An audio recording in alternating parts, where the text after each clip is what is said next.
Kami semua kader-kader Posyandu yang ada di Desa Kuripan Selatan, Dusun Tunggulawang, tepatnya di Posyandu Randu 1. Kami mempunyai sebuah inovasi, yaitu pembagian sasaran. Nah, kenapa inovasi ini sangat bermanfaat kami rasakan? Karena dulu di tahun 2015, sasaran Posyandu kami hanya sangat rendah sekali. Dari 67 sasaran, yang datang hanya 30 orang, yang datang hanya 40 orang. Jadi kami berpikir, apa yang harus kami lakukan untuk meningkatkan kehadiran mereka di Posyandu. Akhirnya terbesarlah sebuah ide dari kami semua, bagaimana seandainya kita pembagian sasaran.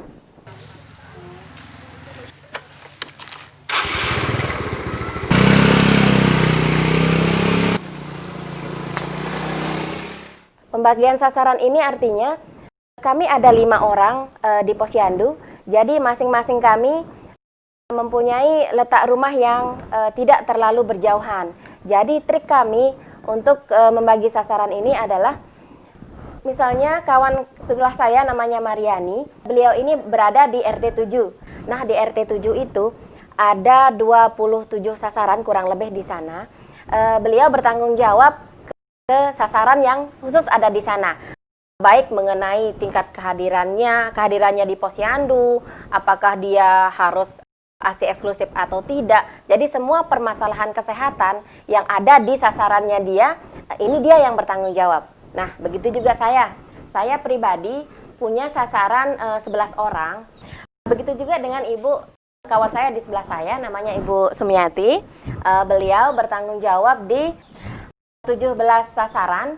Nah, ibu di sebelah ini Siti Fatimah Zuhro. Beliau sendiri mempunyai 15 sasaran. Dan di sebelahnya lagi Ibu Subaidah, beliau mempunyai 10 sasaran.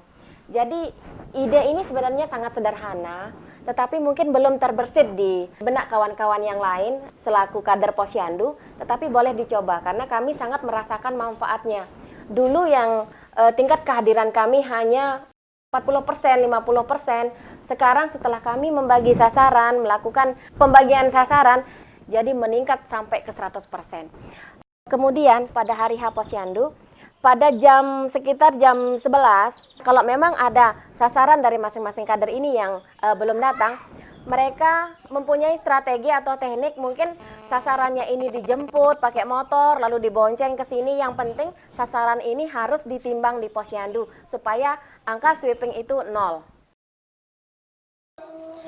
Sebelum kawan-kawan melakukan pembagian sasaran, terlebih dahulu, kawan-kawan harus membuat peta kewilayahan seperti yang ada di depan saya. Peta kewilayahan ini, di sana tertulis jelas, ada kader nomor 1, nomor 2, nomor 3, nomor 4, dan nomor 5. Jadi kader nomor 1, contoh kader nomor 1 ini mengidentifikasi sasarannya yang berada di sekitar tempat tinggalnya. Dan sasaran yang berada di sekitar tempat tinggalnya ini adalah mutlak menjadi tanggung jawab kader nomor 1. Begitu juga dengan kader nomor 2, nomor 3, dan seterusnya. Setelah mengidentifikasi masing-masing sasaran, maka setiap kader membuat bukunya masing-masing. Jadi contoh seperti yang ada di depan saya ini adalah buku nama sasaran saya sendiri. Di dalam buku tersebut bisa kita membuat, di sana ada nomor, nama anak, nama orang tua, jenis kelamin, tanggal lahir, jenis pelayanan yang didapat oleh sasaran itu pada bulan tersebut. Kemudian ada bulan Januari, Februari, sampai bulan Desember. Jadi di setiap bulan itu terbagi lagi menjadi 4 kolom. Yang pertama yaitu kolom umur, kolom berat badan, kolom tinggi badan, dan kolom kode status. Yang namanya kode status di sini adalah apakah sasaran tersebut berat badannya naik, turun, atau tetap.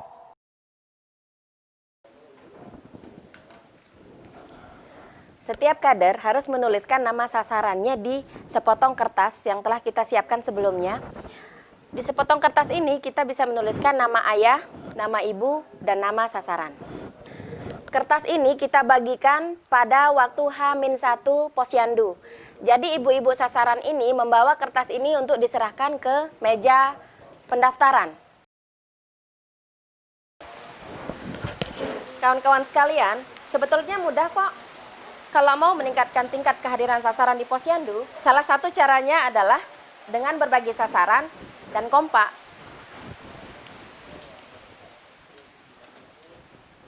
Terima kasih kami ucapkan kepada kader-kader kami, khusus untuk kader Posyandu Randu, Tunggu Lawang 1, Desa Kuripan Selatan, Kecamatan Kuripan, yang telah menunjukkan kinerja yang sangat bagus bagi kami pemerintah Desa Kuripan Selatan, bahwa seperti itulah kinerja suatu pelayanan kepada masyarakat yang semestinya memang dilakukan oleh kader Posyandu. Nah, sehingga kami terutama juga dari pemerintah Desa Kuripan Selatan terus menganggarkan, terutama pada tahun 2016 kami juga memberikan support insentif kepada kader Posyandu walaupun masih bersifat sangat minim, tetapi kami berjanji pada tahun anggaran 2017 ini kami berjanji akan meningkatkan penganggaran kami di APBDes yang akan kami masukkan di anggaran pendapatan dan belanja desa. Mudah-mudahan apa yang telah dilakukan oleh kader Posyandu Randu, Dusun Tunggu Lawang, Desa Kuripan Selatan ini tentu akan mampu dicontohi oleh kader-kader yang lainnya, khususnya di Desa Kuripan Selatan, dan bahkan mungkin kalau memang kinerja yang seperti itu dibutuhkan oleh kader-kader yang lainnya di wilayah Kecamatan Kuripan.